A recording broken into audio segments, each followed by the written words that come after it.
നിങ്ങൾ അറിഞ്ഞു കാണും, നരേന്ദ്രമോദിയുടെ ഇന്ത്യൻ പ്രധാനമന്ത്രിയുടെ ഏറ്റവും അടുത്ത സുഹൃത്തും ഗ്ലോബലി അറിയപ്പെടുന്ന ഒരു ബില്യണറുമായ ഗൗതം അഡാനി ഗ്രൂപ്പ് അവരേകദേശം 10 ബില്യൻ്റെ പെനാൽറ്റി, ഏകദേശം 96,000 കോടി രൂപ അമേരിക്കയിൽ പിഴയടച്ച് ഇൻവെസ്റ്റ് ചെയ്തു. $226 മില്യൺ അമേരിക്ക ഇറാനിൽ നിന്നും അതിനും, അതായത് സാങ്ഷൻ മറികടന്ന് ഇറാനിയൻ LPG LNG കൊണ്ടുവന്നതിന് അതിനും പിഴയടപ്പിച്ചു.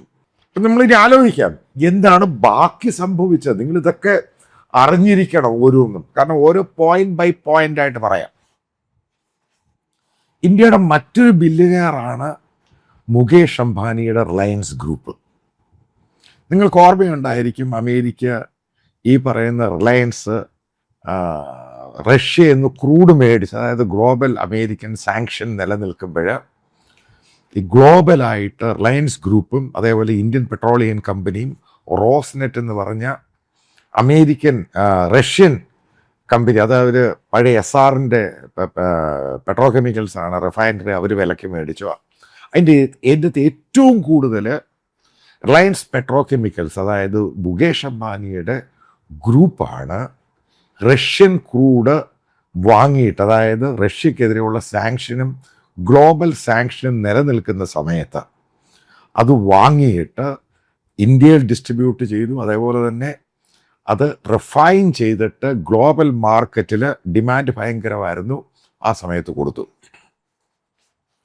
എനിക്ക് നിങ്ങൾക്ക് ഓർമ്മയുണ്ടെന്ന് വിശ്വസിക്കുന്നു, ഞാൻ പറഞ്ഞു അമേരിക്ക ഇത് വെറുതെ വിടത്തില്ല, കാരണം അവരിങ്ങനെ അൾട്ടിമേറ്റം കൊടുത്തുകൊണ്ടിരുന്നു.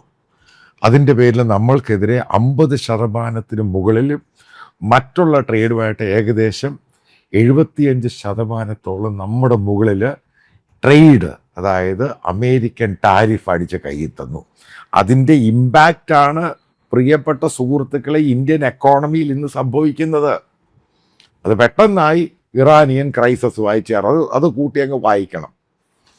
എന്താണ് റിലയൻസ് കമ്പനിക്ക് അമേരിക്ക കൊടുത്ത പണിഷ്മെൻ്റ് അറിഞ്ഞിരിക്കണം.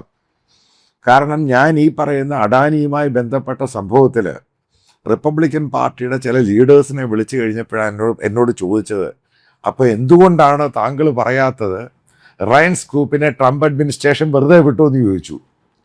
അതാണ് കൃത്യമായ ഉത്തരവെന്ന് പറയുന്നത്. എന്തുകൊണ്ടാണ് റിലയൻസ് ഗ്രൂപ്പ് ടെക്സാസിൽ ഏകദേശം 300 ബില്യൺ 25 ലക്ഷം കോടി രൂപ ഇന്ത്യൻ കറൻസി അത് കൺവേർട്ട് ചെയ്യുമ്പോൾ അമേരിക്കയിൽ ഇൻവെസ്റ്റ് ചെയ്യാൻ പോവുകയാണ് റിഫൈനറിയുമായിട്ട്? പണിഷ്മെൻ്റ് അത് കൊടുത്തത് മനസ്സിലാക്കുക, അല്ലെങ്കിൽ സാങ്ഷൻ ഇമ്പോസ് ചെയ്യുമെന്ന് പറഞ്ഞു. അതിൻ്റെ പേരിലാണ് ഈ ട്രേഡ് ഡീല് നടക്കുന്നത്. അമേരിക്ക പറഞ്ഞ ലൈനിൽ, അമേരിക്ക പറഞ്ഞ ഓർമ്മയുണ്ടായിരിക്കും, അതായത് ഇന്ത്യ അമേരിക്കയുമായിട്ടുള്ള ജോയിൻ്റ് ആയിട്ടുള്ള ഡിക്ലറേഷൻ, അതിനകത്ത് പറയുന്നുണ്ട് ഇന്ത്യ അമേരിക്കയിൽ 500 ബില്യൺ, ഏകദേശം 500 ബില്യൺ വരുമ്പോൾ എത്രയായി? ഏകദേശം 40 ലക്ഷം കോടി ഇൻവെസ്റ്റ് ചെയ്യും. ആലോചിക്കണം, ഇത് ചെറിയ സംഭവമല്ല. 40 അല്ല, ഏകദേശം 55 ലക്ഷം കോടി ഇന്ത്യ അമേരിക്കയിൽ ഇൻവെസ്റ്റ് ചെയ്യും. അപ്പം അതിൻ്റെ കഥയൊന്നും ആൾക്കാർക്ക് അപ്പോഴറിയത്തില്ലായിരുന്നു. ഇപ്പം ക്ലാരിറ്റി കുറച്ചും കൂടെ കൃത്യമായിട്ട് വരികയാണ്. റഷ്യൻ ക്രൂഡ് മേടിച്ചതിന് അമേരിക്ക കൊടുത്ത പണിഷ്മെൻ്റാണ് ഇന്ത്യ ഗവൺമെൻറ്റിന്, പ്രത്യേകിച്ച് റിലയൻസിനെ അങ്ങ് കൊടുത്തു. റിലയൻസിൻ്റെ തലയിലോട്ട് വെച്ച് നരേന്ദ്രമോദി കൊടുത്തു, ബാക്കി ഇന്ത്യ ഗവൺമെൻറ് സഹായിക്കാമെന്ന് പറഞ്ഞു. മനസ്സിലാക്കുക, ഇന്ത്യൻ ഫോറിൻ എക്സ്ചേഞ്ചിനകത്ത് ഏകദേശം 300 ബില്യൺ 25 ലക്ഷം കോടി പണിഷ്മെൻ്റാണ്. അവിടെ പോയി ഏകദേശം 1.5 ലക്ഷം പേർക്ക് അമേരിക്കയിൽ ജോലി ഉണ്ടാക്കി കൊടുക്കണം, പണിഷ്മെന്റ്. ഇതാണ് സംഭവം. അപ്പൊ ചോദ്യം, അമേരിക്കൻ ട്രേഡ് ഡീലോ അമേരിക്ക എടുത്ത് പോയി ഇന്ത്യ സറണ്ടർ ചെയ്തോ അതോ നരേന്ദ്ര ഭയങ്കര സംഭവമാണോ? എൻ്റെ ചോദ്യം സിമ്പിളാ. അല്ലെങ്കിൽ ഈ പറയുന്ന റിലയൻസിനെ കയറി പിടിച്ചു, അഡാനിയെ കയറി പിടിച്ചു. ഇതാണ് ഞാൻ പല ആവർത്തി നിങ്ങളോട് പറയുന്നത്. അമേരിക്കൻ ഡിപ്ലോമസി നിങ്ങൾ പഠിച്ചിരിക്കണം, അത് വളരെ ക്രൂഷ്യലാണ്. അവൻ വെറുതെ വിടത്തില്ല ഒരൊരാളെയും. അവൻ 10 രൂപ മുടക്കിയാൽ അവൻ അറിയാം, അതായത് 100 രൂപ ഇന്ത്യയിൽ മുടക്കിയാൽ അവന് കൃത്യമായിട്ടറിയാം അത് 150 ആക്കി മേടിക്കാൻ. അതിൻ്റെ പലിശയുടെ അപ്പുറം അതിൻ്റെ അപ്പുറം അവനാക്കി മേടിക്കും. അമേരിക്കൻ ഡിപ്ലോമസി ഇത് ലോകം മുഴുവൻ അവർ പ്രയോഗിക്കുന്നതാണ്, ഇന്ത്യക്കെതിരെ മാത്രമൊന്നുമല്ല. കാരണം സാങ്ഷൻ അതായത് ടാരിഫ് വന്നു, ഇന്ത്യ അതിനെ മറികടന്ന് ഇന്ത്യൻ ഡിപ്ലോമസി ഇന്ത്യൻ അഡ്മിനിസ്ട്രേഷനും വിചാരിച്ചു ട്രംപുമായിട്ട് പറഞ്ഞ് സെറ്റിൽ ചെയ്യാം. പക്ഷെ ട്രംപ് അതിനൊന്നും മുതിരുന്നില്ല. അതുകൊണ്ടാണ് ഈ നമ്മുടെ പ്രധാനമന്ത്രി മോദി ഭയന്നിരിക്കുന്നത്. ഈ പറയുന്ന ഇന്ത്യൻ ഈ കറൻസി കൺവേർട്ട് ചെയ്ത് പോകും, ഫോറിൻ എക്സ്ചേഞ്ച് 25 ലക്ഷം കോടി, ഏകദേശം 300 ബില്യൺ. ഇതങ്ങോട്ട് പോയി കഴിഞ്ഞാൽ പിന്നെ ഇന്ത്യയിൽ കാലിയായി. അതുകൊണ്ടാണ് അദ്ദേഹം പറയുന്നത് ക്രൂഡ് ഉപയോഗിക്കണ്ട, പെട്രോൾ ഉപയോഗം നിർത്ത്, ഈ സ്വർണത്തിൻ്റെ ഇറക്കുമതി നിർത്ത്, പാം ഓയിലിൻ മേടിക്കണ്ട, സോയാബീൻ മേടിക്കണ്ട, സോയ ഓയിൽ മേടിക്കണ്ട, സൺഫ്ലവർ മേടിക്കണ്ട, ഇന്ത്യക്കാർ വിദേശത്തോട്ട് പോകണ്ട. ഇന്ത്യക്കെതിരെ അമേരിക്ക കൊടുത്ത പണിഷ്മെൻ്റാണിത്. 300 ബില്യൺ. റിലയൻസിനെ പോലെ കമ്പനി അവർക്കെതിരെ സാങ്ഷൻ വന്നു കഴിഞ്ഞാൽ അതുകൊണ്ടാണ് അഡാനി പോയി കാലെ പിടിച്ച് സംഭവം അങ്ങ് സെറ്റിലാക്കിയത്. ഈ 2 കമ്പനിക്കെതിരെ സാങ്ഷൻ വന്നു കഴിഞ്ഞ് ഇന്ത്യയുടെ GDP ഗ്രോത്ത് വലിയ പൊട്ടൻഷ്യലാണ് ഈ 2 കമ്പനി കൊടുക്കുന്നത് ഗ്രോത്തില്. അതങ്ങ് സാങ്ഷൻ വന്നു കഴിഞ്ഞാൽ അതില്ലാതായി. പിന്നെ ആരുണ്ട് ഈ പറയുന്ന റിലയൻസിനെ സഹായിക്കാൻ ഗ്ലോബലി? ഒരു കാര്യം മനസ്സിലാക്കുക, ഒരു കമ്പനി ഗ്രോ ചെയ്യുന്നു ഇന്ത്യയിൽ, ഡൊമസ്റ്റിക്കലി ഗ്രോ ചെയ്യും, അതിന് വിങ്സ് ഉണ്ടായത് ഇൻ്റർനാഷണലാകും. അന്ന് ഒരു കമ്പനി ഇൻ്റർനാഷണലി പോയി കഴിയുമ്പോൾ നിങ്ങൾ ആദ്യം തലയ്ക്കകത്തിടുക, പിന്നെ അമേരിക്കയുടെ ഒരു സപ്പോർട്ട് ബേസ് അതിനകത്ത് വേണം. ലോകത്തിലെ ക്രൂഡ് ഏകദേശം 90% അവരാണ് കൺട്രോൾ ചെയ്യുന്നത്. അവർ ഈ ക്രൂഡ് കൊടുത്താലല്ലേ ഈ പറയുന്ന റിലയൻസിൻ്റെ പെട്രോ കെമിക്കൽസിന്, റിലയൻസിൻ്റെ റിഫൈനറിൽ ഇത് ചെയ്യാൻ പറ്റുള്ളൂ. സാങ്ഷൻ ഇമ്പോസ് ചെയ്ത എന്ത് ചെയ്യും? അവർ പറയുന്നത് മാത്രമേ ഈ മിഡിൽ ഈസ്റ്റേൺ രാജ്യങ്ങൾ ചെയ്യത്തുള്ളൂ. റഷ്യ ഇപ്പോഴത്തെ അവരുടെ നിലനിൽപ്പാണ് ഇപ്പോഴത്തെ കാര്യം. അവരും അവസാനം ഈ പറയുന്ന ട്രംപ് അഡ്മിനിസ്ട്രേഷനുമായിട്ട് ലോഹ്യമാകും, അവരുടെ ലൈനിലോട്ടങ്ങ് പോകും. ട്രംപും പുടിനുമായിട്ടുള്ള ബന്ധം അതാണ്. ഇവിടെയാണ് ഇന്ത്യൻ പ്രധാനമന്ത്രിക്ക് ഈ പറയുന്ന റഷ്യയുമായിട്ടുള്ള ക്രൂഡ് മേടിച്ചതിലും ഒക്കെ വന്ന വലിയ പാളിച്ച എന്ന് പറയുന്നത്. അപ്പം അതിൻ്റെ മേക്ക് ഓവറിന് വേണ്ടിയാണ് അദ്ദേഹം ഈ പുടിനെ വിളിച്ചു വരുത്തുന്നത്. അത് കഴിഞ്ഞ് ചൈനയിൽ പോകുന്നു, അതെല്ലാം ഫ്ലോപ്പായി. അതിൻ്റെ എല്ലാം കൂടെ പെനാൽറ്റിയാണ് അടിച്ചു കൊടുത്തേക്കുന്നത്. അതായത് കൃത്യമായിട്ട് പറയാം, ഇന്ത്യൻ ഡിപ്ലോമസി എന്ന് പറഞ്ഞ ഫ്ലോപ്പ് ഗെയിമായിപ്പോയി പലയിടത്തും കഴിഞ്ഞ 1 വർഷം. അല്ലെങ്കിൽ ഇന്ത്യയുടെ ഫോറിൻ എക്സ്ചേഞ്ച് നമ്മൾ വളരെ നമ്മുടെ റെമിറ്റൻസ്, നമ്മുടെ IT എന്നുള്ള സംഭവങ്ങൾ ഇതിൽ നിന്നുണ്ടാക്കിയതാണ് നമ്മുടെ ഈ ഫോറിൻ എക്സ്ചേഞ്ച് എന്ന് പറയുന്നത്. നമ്മൾ എത്ര ഡൊമസ്റ്റിക് എന്ന് പറഞ്ഞാലും, ഡൊമസ്റ്റിക് ആണെന്ന് പറഞ്ഞാലും നമുക്ക് ഈ ഫോറിൻ എക്സ്ചേഞ്ചിൽ മുന്നോട്ട് പോകാൻ പറ്റത്തില്ല. കാരണം ഇത്രയും സാധനങ്ങൾ നമ്മൾ വെളിയിൽ നിന്ന് മേടിക്കണം.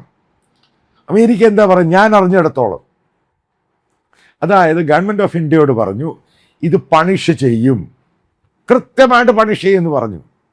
അതിൻ്റെ ആദ്യം ഒരു 500 ബില്യൻ്റെ ഡയറക്റ്റ് ഇൻവെസ്റ്റ്മെൻറ്റ് നടത്തണമെന്ന് പറഞ്ഞു. മോദി ഗവൺമെൻറ്, അതായത് മോദി തന്നെയാണ്, അതായത് ഇന്ത്യൻ പ്രധാനമന്ത്രി തന്നെയാണ് റിലയൻസുമായിട്ട് സംസാരിച്ചിട്ട് അതിന് സപ്പോർട്ട് ചെയ്യാം. കാരണം അവരുടെ ഇന്ന് പെട്ടെന്ന് 25 ലക്ഷം കോടി എവിടെ എടുത്ത് കൊടുക്കാനാ? ഇന്ത്യയിൽ അങ്ങനെ ഒരു ഈ പറയുന്ന എത്രമാത്രം ലിക്വിഡിറ്റി ഒന്നുമില്ല. അപ്പം ഗവൺമെൻറ് ഓഫ് ഇന്ത്യ സഹായിക്കാമെന്ന് പറഞ്ഞു.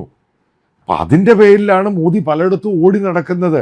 പണമില്ല, അതില്ല, കഷ്ടമാണ്, പ്രശ്നമാണ്. കാരണം ഇത്രയും പണം അങ്ങോട്ട് പോവുകയാണ്. ഈ പറയുന്ന അമേരിക്കൻ ഗവൺമെൻറ് പറഞ്ഞു, ട്രംപ് അഡ്മിനിസ്ട്രേഷൻ മോദി ഗവൺമെൻറ്റിനോട് പറഞ്ഞു ഈ പറയുന്ന മിലിറ്ററി ഹാർഡ്വെയറിന് അവർ സർവീസ് തരത്തില്ല. കാരണം അതേപോലെയാണ് ഇവർ പണിഷ് ചെയ്യുന്നത്. കാരണം റഷ്യൻ ക്രൂഡ് ഞങ്ങൾ പറഞ്ഞത് കേട്ടില്ല, ഞങ്ങളുടെ അലയൻസ് പാർട്ട്ണറാണ്, ഞങ്ങളെ സഹായിക്കാൻ നിൽക്കുകയാണ്, ഞങ്ങൾ സഹായിച്ചുകൊണ്ടിരിക്കുകയാണ്, ഇത്രയും ജോലികൾ ഞങ്ങൾ ക്രിയേറ്റ് ചെയ്യുന്നുണ്ട്, പക്ഷേ ഈ ഒരു സന്ദർഭത്തിൽ ഞങ്ങളുടെ കൂടെ നിന്നില്ല. ഇത് തന്നെ പറഞ്ഞത്. ഇത് തന്നെയാണ് ഡേ 1 ഓൺവേർഡ്സ് ഞാൻ പറയുന്ന ചില കാര്യങ്ങളിൽ അമേരിക്കൻ മസിൽ എന്ന് പറയുന്ന ഭയങ്കര സംഭവമാണ്. അതിനെ ഓവർകം ചെയ്യാൻ ചൈനയ്ക്ക് പറ്റത്തില്ല, ചൈനയ്ക്ക് പോലും പറ്റത്തില്ല. പിന്നാണോ മറ്റുള്ള രാജ്യങ്ങളുടെ കാര്യം. അവസാനം അമേരിക്ക പലതും നേടിയെടുത്തോണ്ടങ്ങ് പോവാണ്. അതാണ് അമേരിക്കയെ പറ്റി ഇവിടുത്തെ മീഡിയയും സോഷ്യൽ മീഡിയയിൽ എന്ത് പറഞ്ഞാലും അവർക്ക് കുഴപ്പമൊന്നുമില്ല. അൾട്ടിമേറ്റ്ലി അവൻ്റെ ഗോൾ എന്താണ്, അവനത് അച്ചീവ് ചെയ്യും. അങ്ങനെയാണ് റിലയൻസിനെ കൊണ്ട് സറണ്ടർ ചെയ്യിപ്പിക്കുന്നത്. റിലയൻസിന് അമേരിക്കയിൽ ടെക്സാസിൽ ഒരു റിഫൈനറി നടത്തിയിട്ട് എന്തു കുന്തവാ കിട്ടാൻ പോകുന്നത്? അഡാനിക്ക് അവിടെ 10 ബില്യൺ, ഏകദേശം 96,000 കോടി അവിടെ കൊടുത്തിട്ട് അവിടെ എന്തു കുന്തവാ നേടാൻ പോകുന്നത്? ഈ പറയുന്ന റിലയൻസ് അമേരിക്കയിൽ ഈ റിഫൈനറി നടത്തിയിട്ട് ഒരു ലാഭം ഉണ്ടാക്കാൻ പോകുന്നില്ല. അവിടെ ലാഭം ഉണ്ടാക്കാൻ പോവുകയാണെങ്കിൽ അവിടെയുള്ളവൻ അറിയത്തില്ലേ അതൊരു റിഫൈനറി ഇടാൻ? ഇതെന്തുവരെ ഇവരെ കൊണ്ടിട്ടിരിക്കുന്നത് പണിഷ്മെന്റ്. അതും ടെക്സാസിൽ റിപ്പബ്ലിക്കിന് ഏറ്റവും കൂടുതൽ അവരുടെ സ്റ്റേറ്റ് ആണ് ഈ ടെക്സാസ്. അവിടെ കൊണ്ടാണ് റിഫൈനറി ഇട്ടിരിക്കുന്നത്. ഇതാണ് അമേരിക്ക. അതായത് അവസാനം നമ്മളെല്ലാം കൂടെ കാൽക്കുലേറ്റ് ചെയ്യുമ്പോൾ മനസ്സിലാക്കുക, അഡാനിയും പോയി സറണ്ടർ ചെയ്തു, അംബാനിയും പോയി സറണ്ടർ ചെയ്തു, ഇന്ത്യൻ പ്രധാനമന്ത്രി പോയും സറണ്ടർ ചെയ്തു. ഇങ്ങനെ ആയിരുന്നു ഏകദേശം 6-7 മാസം മുമ്പ് ബ്രിക്സ് ഒന്നുമല്ലാതായി മാറി. കോഡ് എന്ന് പറയുന്ന അമേരിക്ക കൃത്യമായിട്ട് ഇന്ത്യയോട് പറഞ്ഞു, കോഡ് ഈ സംഭവങ്ങളൊക്കെ വരണം എന്നുണ്ടെങ്കിൽ അവരെന്താണ് തീരുമാനിച്ച് ആ ലൈനിൽ പോയിക്കോണം. അതായത് ഈ പ്രധാനമന്ത്രി മോദിയും ട്രംപുമായിട്ടുള്ള റിലേഷൻഷിപ്പ് പഴയ രീതിയിലാകുന്നില്ല. ഇതാണ് ഒരു തെളിവുകൾ വരുന്നത്. കാരണം ട്രംപിന് താല്പര്യമൊന്നുമില്ല. ട്രംപും ചോദിക്കുന്ന ചോദ്യമാണ്, ട്രംപ് അഡ്മിനിസ്ട്രേഷൻ, നിങ്ങളെ എങ്ങനെ ഞങ്ങൾ വിശ്വസിക്കും, നിങ്ങളെ എങ്ങനെ കൂടെ കൂട്ടാൻ? അത് സെയിം ചോദ്യമാണ് നോർവീജിയൻ ജേർണലിസ്റ്റും ചോദിച്ചത്, നിങ്ങളെ എങ്ങനെ വിശ്വസിക്കും? ഈ ചോദ്യത്തിനാണ് പ്രസക്തിയുള്ളത്. ഇതിനാണ് മോദി ഗവൺമെൻറ് ഉത്തരം കൊടുക്കേണ്ടത്. അവസാനം ഇന്ത്യയുടെ 2 മൾട്ടി ബില്യനേഴ്സ് അമേരിക്കയുടെ കാലേ പോയി പിടിച്ചു. അമേരിക്ക 2 പേരെയും ട്രാപ്പ് ചെയ്ത് കളഞ്ഞു. 2 പേരെയും ട്രാപ്പ് ചെയ്ത് കഴിയുമ്പം നാച്ചുറലായിട്ട് മോദി ട്രാപ്പിലായി. അങ്ങനെയാണ് നമ്മൾ ഈ ട്രേഡ് ഡീല് ഇത്ര മോശമായ രീതിയിൽ അമേരിക്ക പറയുന്ന ലൈനിൽ നമ്മൾ പോയി സറണ്ടർ ചെയ്ത് കൊടുത്തത്. ഇനി നിങ്ങൾ പറയാം, ഡിപ്ലോമസിയിൽ ആരുടെയാണ് വിജയമുണ്ടായത്? അമേരിക്കൻ ഡിപ്ലോമസി വിജയിച്ചു, ഇന്ത്യയുടെ മേളിൽ ബുൾഡോസ് ചെയ്തു. അത് കഴിഞ്ഞ് അവർ പല സ്റ്റേറ്റ്മെൻറ്റും കൊടുത്തു. അമേരിക്ക ഇന്ത്യ ടഫ് നെഗോഷിയേറ്ററാണ്, കുന്തമാണ്, കുടച്ചക്രമാണ്. ചുമ്മാ അത് വെറുതെ കൊടുക്കുന്നതാണ്. അവർക്കറിയാം ആരാണ് സക്സസ്ഫുൾ ആയത്. ഇതൊക്കെ അറിഞ്ഞിരുന്നാൽ മതി. അതായത് അതിൻ്റെ അകത്ത് ഞാൻ എപ്സ്റ്റീൻ്റെ കാര്യം ഇതൊന്നും പറയുന്നില്ല. ആര് സറണ്ടർ ചെയ്തു എന്ന് നിങ്ങൾ കാൽക്കുലേറ്റ് ചെയ്യുക.